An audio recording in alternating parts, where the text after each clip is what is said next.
Gently falls the Bakula. Chapter 17.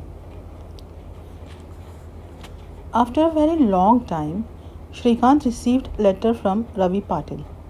Shrikant was now one of the prominent person in his field in India and abroad. He had a secretary, Miss Priya, in the office. Over a period of time, he required someone at home too, who was smart, reliable, and able to take responsibility, and most importantly, intelligent and obedient. Srimati soon became the extremely efficient personal secretary that Shrikant Deshpande had wanted at home. Shrikant did not have to create an official position for her. It was the obedient, understanding, and helpful nature of Srimati that had made Shrikant hand over such grave responsibilities to her. She believed that Shrikant was doing a great job and it was her duty to help him. In addition to looking over his personal correspondence, she had to be a good hostess to Shrikant's personal and official guests too. Shrikant would merely sign all the letters that Srimati would prepare. Srimati had learned basic computer skills and was able to use the internet and email too. After much coaxing, Gangakka had been persuaded to visit them in Bombay. Thereafter, she made many trips. Her favorite part of the house was the balcony. She would not travel by bus or train anymore, she would only fly. The success and prosperity of her son had made Gangakka more arrogant. However, she did not change her mind about Srimati. She still thought it was bad luck that her son had married Srimati. As she held Ravi's letter in her hand, Srimati's mind went back to the good old Hubli days. Once upon a time, all of them were so close to each other, but now everyone was in their own world. Malesh was married and had two daughters. He was running his father's oil shop successfully and had amassed a lot of black money. He had gone on a world tour with his wife, and on the way back, he stayed with them in Bombay. They had talked about their school days and the boys versus girls team jokes.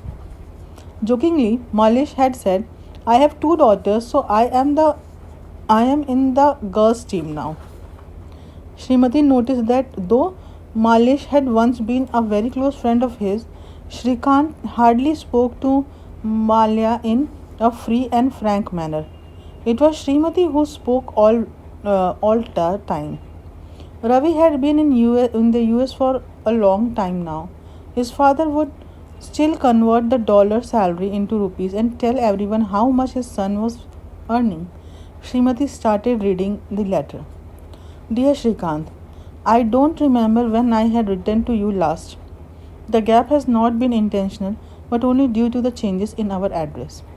My father informs me once in a while about your progress.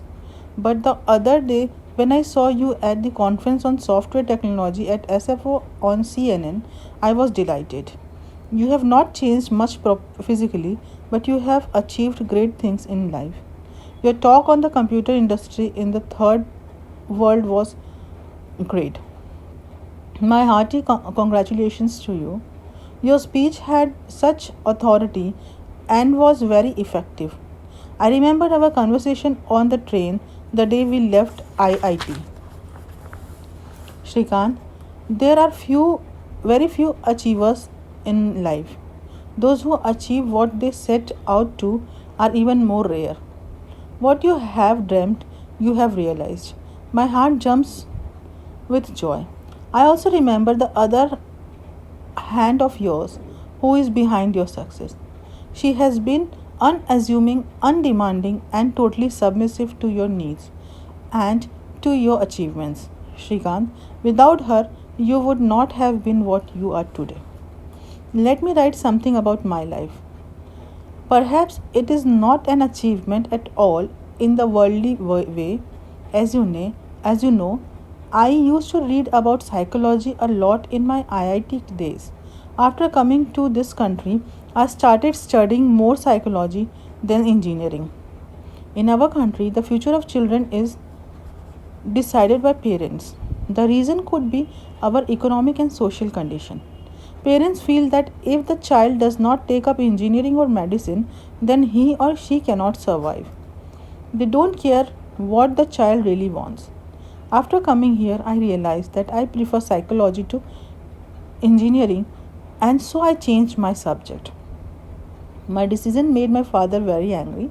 He thought I had gone mad. My sisters were equally upset and sent me tearful letters.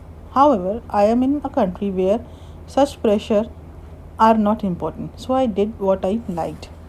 I have completed my PhD and I am working as psychology professor in a college.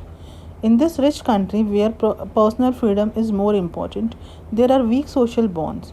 So there are lot more psychological issues.